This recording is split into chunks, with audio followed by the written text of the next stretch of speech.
panelists. Thank you for your answers thus far. I have a question for Nana and Sally. In your opinion, does the UK aid portfolio adequately reflect the needs and wishes of the Ghanaian government and Ghanaian people? I think that I would say the Ghanaian government, to a large extent, because there's a focus on economic development, which is high up the agenda of the government, and it's understandable, it's important. But I think that the other aspects, socioeconomic development, and looking at the social sector is also critical. In fact, if you look at what we have now, and looking at COVID, and how much it has affected or exacerbated inequality in the country, it is extremely important to make sure that we do have a specific focus on supporting the social sector so that we do not erode the gains that we have made. I think Sally mentioned that earlier.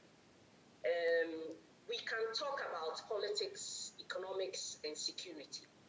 If you do not deal with issues affecting poverty, issues affecting good governance, anti-corruption, make sure that we have strong human and institutional capacity. Civil society organizations that have, Ghana and where we are now is because we have had civil society organizations work on widespread civic participation, work on consolidating democracy and all of that. But the support that is going to that sector has reduced drastically. And these are the ones who are working in the social sector and supporting to ensure that no one is left behind. So we do have an issue there. And I think that is definitely something that must be highlighted. Ali? Yes, and just to add a bit to Nana's submissions, once again, I would flag girls' education. We recently reviewed Ghana's education strategic plan, and for every one of the 7 strategies that Ghana has with reference to education, you see the priority given to girls, or you see some attention given to girls. And so if it's about technical and vocational education, the government is discussing how do we ensure that girls are interested. If it's about tertiary education, if it's about secondary, they are asking how do we ensure that they enroll and they stay to complete education. So what needs to be done to be able to support them to stay in school and to complete. So just looking at the Ghana education strategic plan, I can clearly tell that it's of interest to the government. It's a priority area, and it is the reason the government is implementing the free senior high school so that the population will be educated. But then, of course, there are hidden costs to education.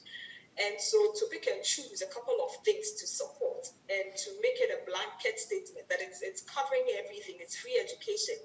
I remember when it was rolled out, we had parents walking to schools with empty hands. The students did not come in with anything because then the government is covering everything. So we quickly had to go back in there, do a quick needs assessment to see what to provide for the young women. If the government were providing sanitary towels to young women, then perhaps we would take the box that some of these needs are being met. If we're sure that urinary facilities, bathrooms, washrooms that makes girls comfortable in school, to stay in school and to complete, these boxes are ticked, then that's fine.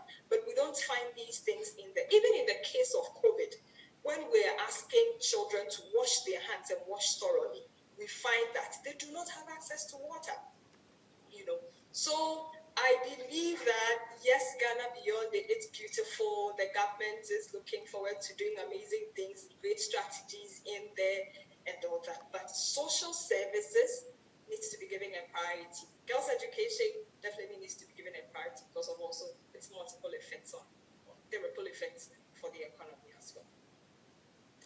And let me just add a few things, a bit on COVID. So young women have been home, or students. We have a question on that later. If I could just let Kate finish her line of questioning. Thank you.